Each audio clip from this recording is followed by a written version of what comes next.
Again, is this all working?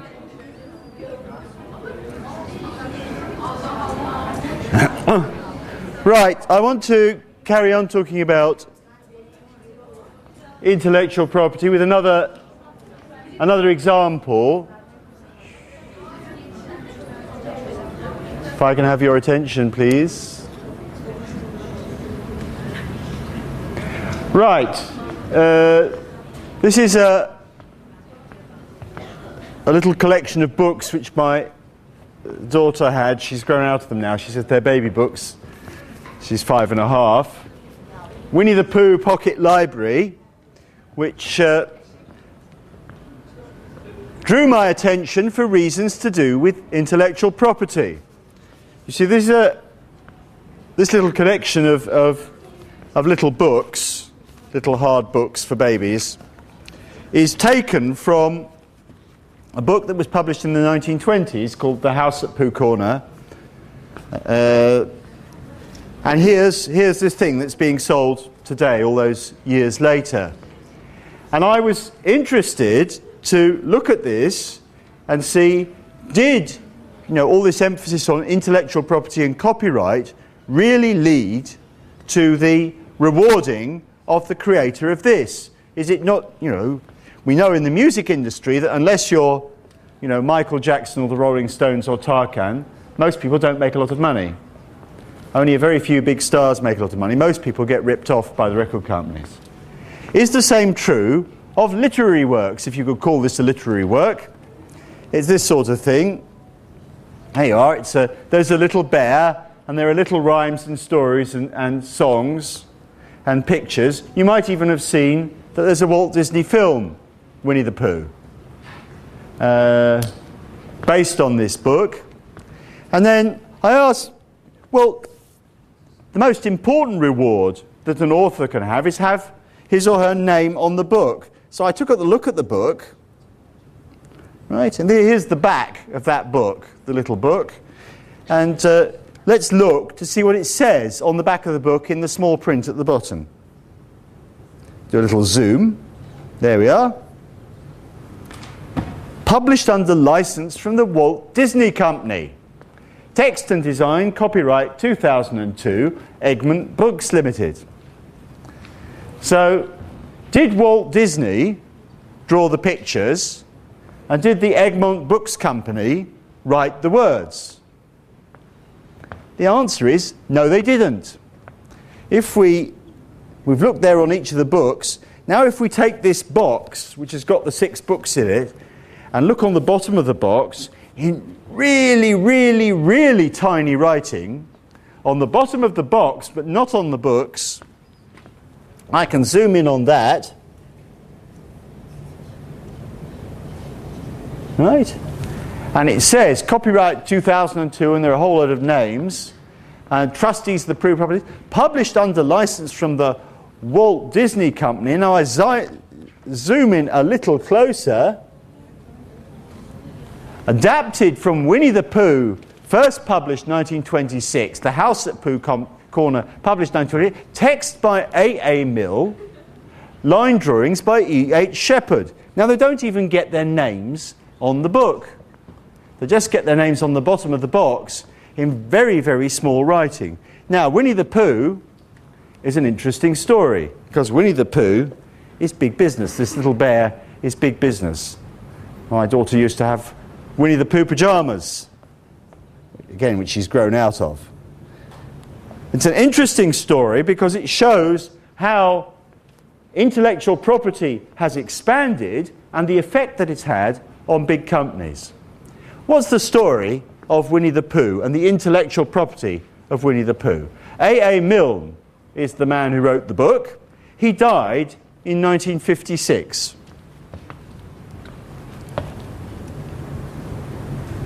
Right.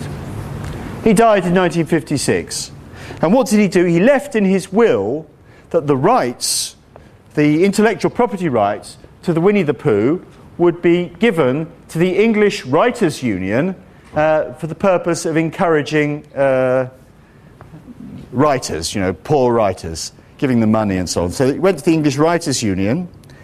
The English Writers' Union gave a contract to Walt Disney in 1961. Under this contract, Walt Disney would take Winnie the Pooh and exploit, make cartoon films and generally pajamas and all the things that you do with an intellectual property like this, and would pay a license fee to the Writers' Union. So the Writers' Union were getting money every time a pair of Winnie the Pooh pajamas were sold, or every time they'd made a cartoon film or published one of these little books. The Writers' Union would get some money. And then the story gets a little more interesting. In 1997, Walt Disney went to the Writers' Union, Writers' Club, Writers' Union, and said, look, intellectual copyright only lasts for 50 years after the author's death. So after 50 years after the author has died, then it's free to copy the book. You may have noticed, these classic books that they reprint in English and in Turkish. Often they come out just after, when the author has died and there's no longer any copyright to be paid. So you can get those books very cheaply. Disney went to the Writers' Union and said, look, 50 years after the writer has died, that's 2006. So in 2006, after 2006, you're not going to be able to get any more money for Winnie the Pooh. And now it's 1997. There's only 9 years left. Why don't we just pay you a big sum in cash, and you give us the rights completely, and we won't pay you any money. Anyway, it's only going to go to 2006. So the members of the Writers' Union rather dishonestly said, right, well, what we'll do is we'll sell this property off to Walt Disney, and we'll distribute the money to the members of the union. In other words, we'll put it in our own pockets instead of giving it to poor writers, which was A.A. Milne's intention. So they took the decision to take a large number of millions of dollars, $20–30 million from Walt Disney, to give away the rights to Winnie the Pooh. But Walt Disney wasn't just talking to the Writers' Union in London. At the same time, Walt Disney was busy in Washington, lobbying the American government. And what they were lobbying the American government for was a change in American copyright law. And guess what the change was? The change was to extend the amount of time after the author's death from 50 years to 70 years. And this was accepted, became law in the United States, and as a result, the Writers' Union had not sold 9 years of rights, but 29 years of rights. That time has subsequently been increased to 90 years. So they got ripped off. Well, they deserved to get ripped off, really, but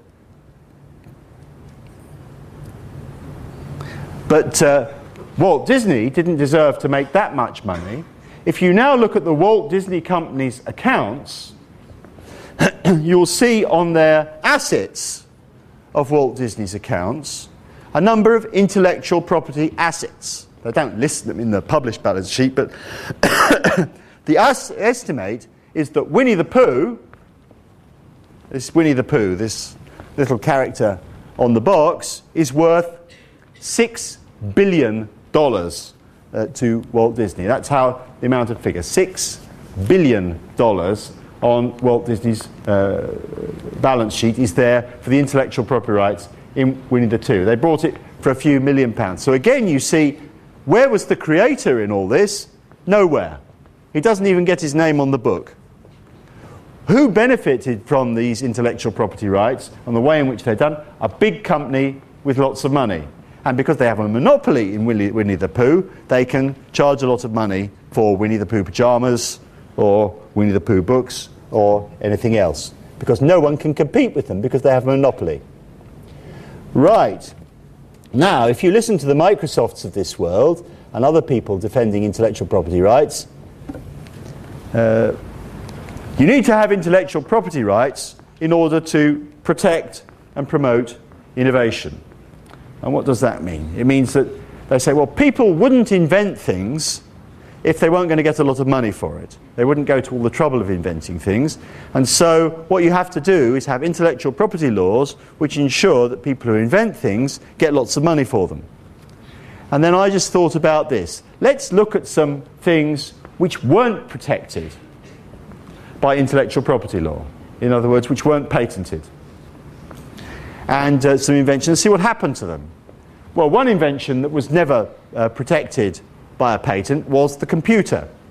I mean, there are lots of patents concerning computers, but there is no patent on the original idea of a computer. And it's an original idea, it's perfectly patentable. It never was patented. Another very important invention that was never patented is radar. Radar was invented during the Second World War and in Britain, and it was freely, because the idea was freely shared with Britain's allies in that war, it was never patented. Penicillin and antibiotics were never patented. But they were invented, and they're probably, in terms of medical treatment, been the single biggest step forward. Probably antibiotics, and the next thing I've got down there, which are vaccination, between them have probably saved more lives than anything else that is done in medicine. Vaccination means that, when I was a child, I had maybe 5 or 6 childhood illnesses, all of which do you quite a lot of damage. And probably very, very few, if any of you, have had these illnesses like Bolmager. Anyone here had Bolmager? No? I had it twice. Bolmager, it's a horrible disease, Bolmager. You don't, because you've been vaccinated, you were vaccinated against Bolmager when you were babies. And a series of other diseases like Kazamuk. I'm just thinking of the Turkish. Measles, mumps, rubella, Suchiche, chickenpox. Probably none of you have had any of these diseases. Because, huh? You had Suchiche.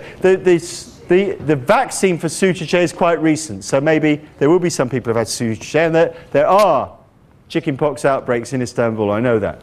But some of these other diseases are completely unknown. Whooping cough, things like that, which we all had as children, don't exist anymore because of vaccination.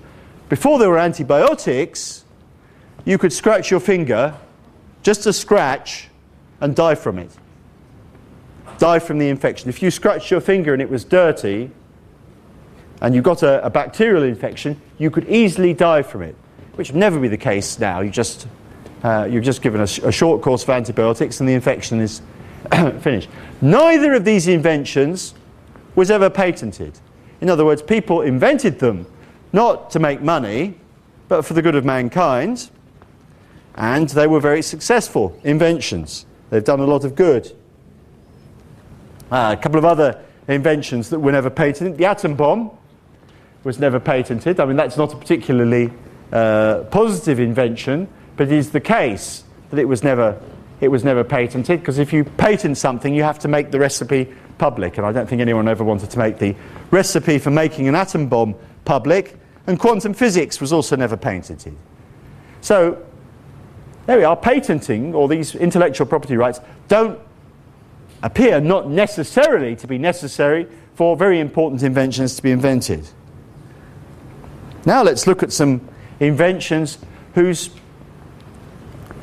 progress, whose adoption has been prevented by the existence of intellectual property rights. Firstly, the Apple Mac. How many people here use an Apple Mac? A few people with very good taste. It's a nice computer, isn't it, the Apple Mac? But not very many people use them. Just two or three hands up.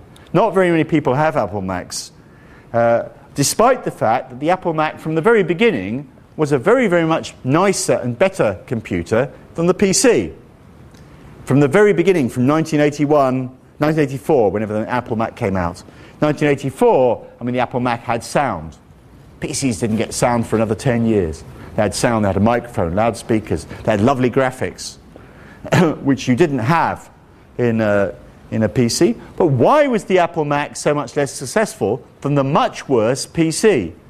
And the reason is quite simple. The Apple Mac was constructed in such a way that it was not possible to make a copy of it legally. Whereas the PC, with the PC, it was possible to make a copy of it legally. And the victory of the PC was in the fact that the PC's intellectual property rights were not properly protected.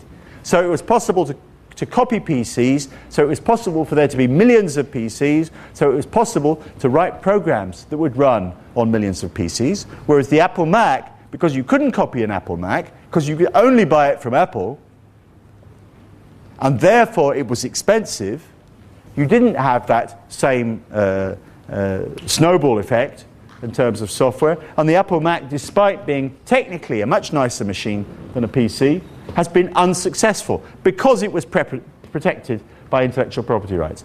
The computer itself is another interesting story. We talked earlier in the course about computers being invented shortly after the Second World War. The machines being invented, the idea before the Second World War, the machines after the Second World War. And there's an interesting story, which is in America, in the United States of America, they were developing the idea of how to make a computer. There was the von Neumann report by John von Neumann, a famous mathematician. And there was interest in this in Britain, and a man called Maurice Wilkes went from Britain to America to talk to the group in the United States, and he got some of their ideas. And he said, well, this is a great idea for how to build a computer. I'm going to go back to the University of Cambridge, where we've got some money in the mathematical laboratory, and we're going to build that computer. But essentially the idea he took back was the idea from the American laboratory. And he wasn't worried about making money, and he wasn't worried about patenting what he was doing. He just got on with it, and that computer, the EDSAC, was working on the 6th of May 1949. Now, in America, amongst the American team, they were working on the computer, and many of the ideas were their ideas. But amongst them, Eckert and Mauchly and some of the other people said, look, this is going to be a big thing. What should we do? We must patent everything. We must make sure that we're going to make a lot of money out of it. And so they started applying for patents on this and that and the other aspect of the computer. And the result was that the first computer in the United States didn't work until 1952. In other words, 1949, 1952. A 3-year delay because people were concerned about intellectual property. Metallocene catalysts is something very interesting, very important. It's a group of catalysts which would potentially do very important things in the chemical industry in terms of producing chemicals economically. Unfortunately, because of a legal dispute over the intellectual property rights in metallocene catalysts, it's been impossible to use them. Even more important, we look at struggles, these kinds of struggles over intellectual property and how they've affected humankind. If you look at the problem of creating a vaccine for AIDS, what has been one of the factors slowing down AIDS research? It is that there are two important laboratories, one in France and one in America, and they are competing with one another, and they have been trying to patent the virus itself, patent the code of the virus, patent different kinds of approaches to treating AIDS, and they have been fighting one another instead of collaborating with one another. So this has been an obstacle to the development of a vaccine and treatment for AIDS, is again intellectual property and people trying to get a monopoly of knowledge instead of sharing it. And a very interesting example came up just last year on the question of bird flu. Everyone's terribly frightened of bird flu, that we're going to have an epidemic that's going to kill millions of people if bird flu makes the transition into human beings. And there were an outbreak of cases of bird flu in Indonesia, which appeared to be a variant of bird flu which was much better at passing from person to person, and therefore much more dangerous. But the Indonesian government refused to supply samples of the virus from the people who died in Indonesia to the other laboratories around the world who were working on bird flu. And why did they do that? They did it because the Indonesian government had made an agreement with one American pharmaceutical company, one American medicine company, to supply the samples only to them because that company was hoping to work on a vaccine. And therefore they wanted to get advanced before everyone else. They wanted to get samples of the more aggressive bird flu virus before everyone else. So again, this is an example of intellectual property, this attempt to grab a monopoly, standing in the way of developing a vaccine which might save the lives of millions of people. So intellectual property has got a lot to answer, or rather the quest for intellectual property. So the answer is, the question then is there an alternative? Is there another way? Is there a better way of running things? All of these companies, whether it's Microsoft or the pharmaceutical companies, tell you, if we didn't have these intellectual property rights, we couldn't exist. If we didn't have these intellectual property rights, there would be no new medicines. Well, the first example I give in that case is penicillin and antibiotics. They were not produced by the pharmaceutical companies. That's the biggest single step forward in, ilaj, in chemical treatment of illness, was the development of antibiotics. The essential step was not taken by the pharmaceutical companies. It was developed in a state hospital in Britain by a man called Alexander Fleming, and it wasn't patented. And there was no monetary reward. Alexander Fleming became Sir Alexander Fleming. He became a chevalier in Britain, but he didn't get money for his invention. He didn't seek money for his invention, and yet it was terribly important. So that's an answer. Then we have to say, well, can there practically be an answer? Can there practically be an answer for things like drugs? Can there practically be an answer for things like music and films? Can there practically be an answer for all of the inventions around us, whether it's ways to build houses so that they use less energy and therefore contribute less to global warming? That's another kind of knowledge that it seems to me would be much better shared than concentrated in a private monopoly. So is there an alternative? Well, one alternative model is the model of free software, which we talked about last week, I think, where you set up a legal framework in which people prefer to share their knowledge and not to charge for their knowledge and make their income in some other way associated with the existence of that knowledge. There's a movement called Creative Commons, which is not concerned with software, but is concerned with creative works, like films, music, works of literature. And I'm sure many of you are aware now that in the world of music, lots of music is made by sampling. Okay? Anyone not know what sampling is? No?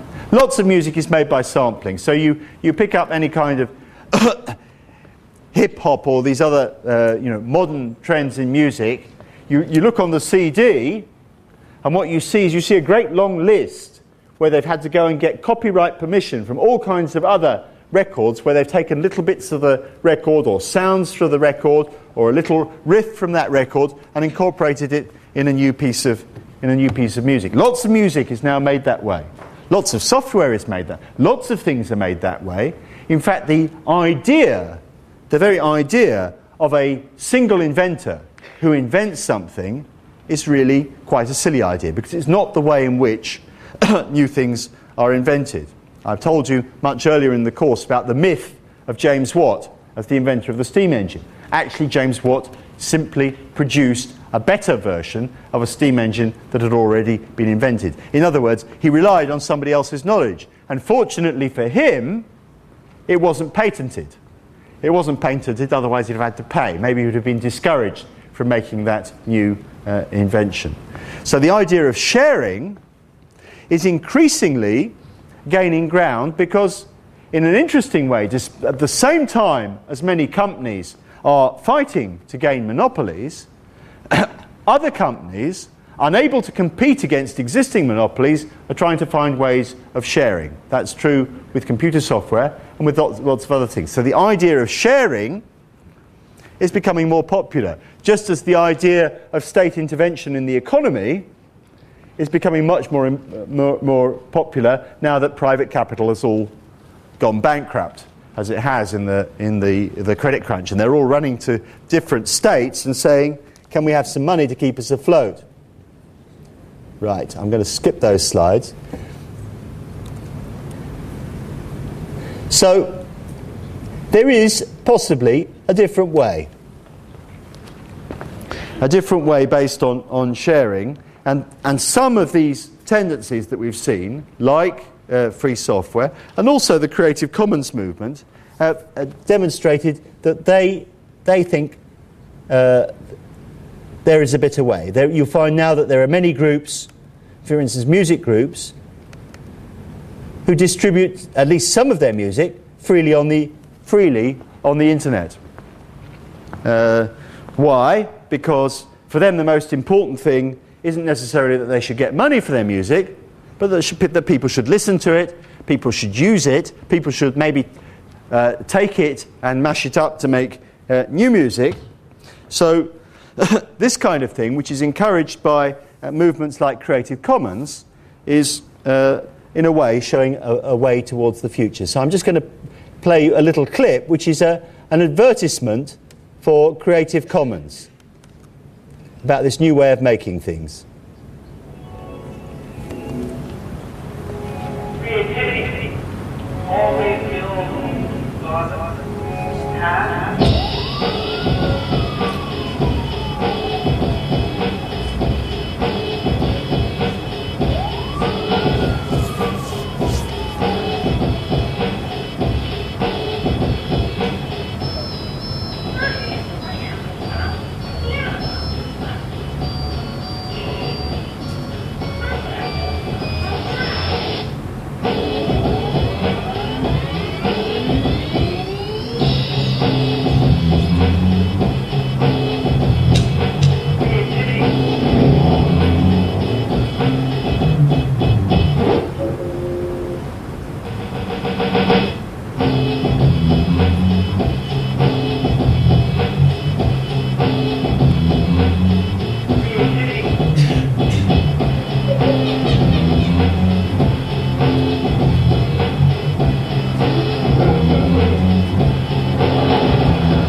Okay, so that's a piece of propaganda for a different approach, and that there are now lots of musicians and artists who are using Creative Commons licenses in order to distribute their work. And if you go and search on Google, you can now specifically search from Google for work which has Creative Commons licenses. So if you want to find music, for instance, that you can mash up to make new music, where you can be sure that there won't be a legal problem and you won't have to go and pay a license to someone else or whatever, then you can actually search for Creative Commons licensed music, clips, sounds, pictures, pieces of film, pieces of text that you can use in your own work.